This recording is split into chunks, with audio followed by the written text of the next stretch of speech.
누르하치가 이제 명예 이제 전쟁을 1618년 선포를 하는데 중요한 건 뭐냐면 전쟁을 하려면 뭐가 필요할까요, 우리 혜준 씨? 돈.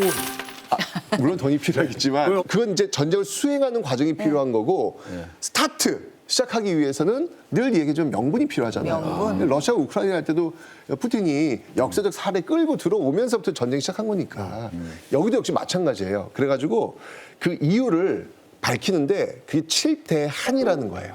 7대 한이 뭐냐면 7개의 한. 아, 한이에요. 네. 자, 여러 가지 쭉 나와 있는데 그중에 첫 번째가 명나라에서 할아버지 기호창가와 타크시를 아무 이유 없이 죽인 것. 나 이것 때문에 전쟁 시작하는 것이다. 아, 타크시는 아버지. 네. 1583년 한 여진족 추장이 명나라에 반란을 일으키거든요. 이때 누르하치의 아버지인 탁시와 할아버지인 기호창가가 그 추장을 설득하러 성에 들어갔는데 그때 마침 그 성을 기습 공격했던 명나라 군에게 반란군으로 오해를 받아서 억울하게 살해됐습니다. 아니, 이 정도면 7대가 아니라 그냥 하나만 있어도 되는 거 아니에요? 아버지를 죽인 원수. 이거보다 더한 게 있어. 근데 여기서 반전. 바로 누르하치는 아버지와의 관계가 그렇게 끈끈하지 않았습니다. 10살 때 어머니가 돌아가신 후에 계모에게 구박을 받다가 결국 분가에서 독립생활을 하게 됐는데요. 그때 요동 지역에서 가장 유명한 집안의 지원을 받으면서 성장을 하게 됩니다. 누르와치는 어려서. 어머니 머리를 고요. 이거네. 네. 근데 아무튼 그 가정 분위기가 안 좋아서 나왔다는 거잖아요. 아버지에 대한 뭐 어떤 그 끈끈한 그런 건 없었겠네요. 아버지의 뭐 한을 풀어드린다는 거는 그래서 7개가 된 거예요.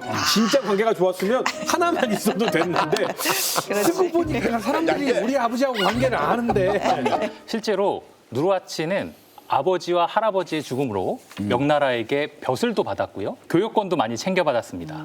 그리고 결정적으로 아버지가 이끌던 부족을 이끌게 된 거죠. 하지만 당시만 해도 누르하치에 반대하는 사람들도 많았고 병력이 100여 명밖에 안 됐고요. 갑옷도 13벌밖에 없었다고 합니다. 하지만 이러한 열악한 상황에서 누르하치는 5년 만에 건주 여진을 통일했고 군사를 일으킨 지 33년 만에 후금이라는 나라를 건국하고 한의 자리에 오르게 된 거죠. 기억나요? 저번 시간에 왜 누르하치를 거두었던 사람, 그 사람이 누구냐고 제가 얘기했었잖아요. 이성량. 이 이성량의 그 아들이 임진왜란 우리나라에 군대 끌고 왔던 이여성. 맞아요. 지난 시간에 얘기했었죠. 그러니까 맞다. 이성량이 이 누르하치를 딱 막 어렸을 때 이렇게 거두었는데 어렸을 때부터 이렇게 출중했대요. 네, 똑똑하고 눈이 딱 튄 거죠. 그때 그렇게 많이 예뻐했다고 합니다. 이성량 입장에서는 호랑이 새끼를 키운 거죠. 그렇죠. 네, 사실 그 누르하치의 삶을 찬찬히 살펴보면 정말 매 순간 목숨을 걸고 싸웠는데요. 무엇보다 자기가 잘하는 게 뭔지 정확히 알고 있었습니다. 그러니까 처음 여진족을 통합할 때도 그랬고 나중에 후금을 세울 때도 단지 한 걸음 한 걸음 매 순간 전력을 다해 임했고 그 노력으로 결국 동부가 정세를 뒤흔드는 정말 라이징 스타가 된 거죠. 금나라는 나라 자체가 북방의 강자였잖아요. 근데 이제 원에 의해서 이제 멸망을 당하고 나서 여진족들의 삶이라는 것이 이제 부족 단위로 다 찢겨져서 특히 뭐 기근이 들거나 산장이 잘 안 되면은 뭐 약탈을 할 수밖에 없는. 그렇죠. 그 와중에서 뭐 조선이나 명이 이렇게 좀 던져주면 그거 좋아라고 받으면서도 고마운 채를 해야 되는 뭐 이런 비극적인 삶을 굉장히 오랜 세월 이어갔기 때문에 누르하치로서는 여진족이라는 그 자존심이 허락하지 않는 네. 그런 상황에서 뭔가 최선의 노력을 했던 것 같습니다. 맞아요. 옛날에 그 여진족 같은 경우에는 고려 조선시대 때 한때는 고려와 조선을 부모님의 나라로 생각하고 살아오기도 했어요. 아, 그래요? 네, 맞아요. 네. 아니, 또 제가 이제 아마추어 역사 작가 아니겠습니까? 쓴다. 저의 시나리오에 따르면 분명히 고구려가 이 남쪽과 북쪽의 이제 두 가지 큰 부족으로 이루어진 국가이기 때문에 그 북쪽 국가가 결국은 여진으로 발해와 여진으로 이어진다. 예. 그래서 어느 정도 부모님의 나라란 말이 틀리지는 않고 그 기계도 고구려의 기상은 어느 정도는 받았을 것이다. 영화나 드라마가 가상의 인물이나 가상의 캐릭터를 만들어낸다고 생각하지만 지금 누르하치 말을 들어보니까 정말 시련과 고난을 겪었고 굉장히 리더의 자리에 올랐지만 그래도 또 애민하고 성실하고 이런 누르하치 같은 캐릭터에 매료될 수밖에 없습니다. 네. 네. 오 대표님. 네. 여기에다가 더해서 누르하치가 알고 보면 고구려의 피가 이렇게 흘렀다라는 거 하면 영화가 지금 집요하다. 교수님, 이건 아닌데 너무 많이 갔네. 아니 그런 어떤 연관성을 좀 찾기에는 아, 예, 영화적 픽션으로는 네, 매력이 있을 것 같네요. 네. 하지만 뒷감당은 제가 모시겠습니다.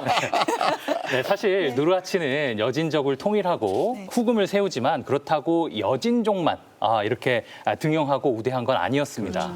오히려 누르하치에게 큰 지원군이 된 건 아까도 살펴보셨지만 바로 사둔, 이 결혼 관계로 맺어진 인척 관계들이었는데요. 특히 몽골 세력이 그랬습니다. 그러니까 누르하치 자신도 물론이고 자신의 아들, 딸들을 다양한 몽골 세력의 사위, 이 며느리로 보내면서 공고한 동맹 관계를 형성했던 거죠. 저는 아직도 좀 이해가 안 가는 부분이 왜 갑자기 이 시점에서 누르하치가 갑자기 아버지, 할아버지 원수를 갚겠다고 새삼스럽게 명한테 도전장을 내민 건가요? 누르하치에겐 7대 한에 다 담지 못한 진짜 이유가 있었는데요. 우리가 저번 시간에 살펴본 대로 만력 3대정으로 명은 이미 많은 힘을 소진한 상태였습니다. 누르하치는 바로 이 타이밍을 노려서 여진을 통일하고 후금이라는 나라까지 세운 건데 어느 순간 명나라가 자기 맘대로만 부여하는 교역권에만 의지해서는 더 이상 늘어나는 인구를 부양할 수가 없게 된 거죠. 그래서 이제는 고분고분 순종하는 것보다 필요할 때 직접 자신의 손으로 쟁취하는 새로운 생존의 길을 걷게 된 겁니다.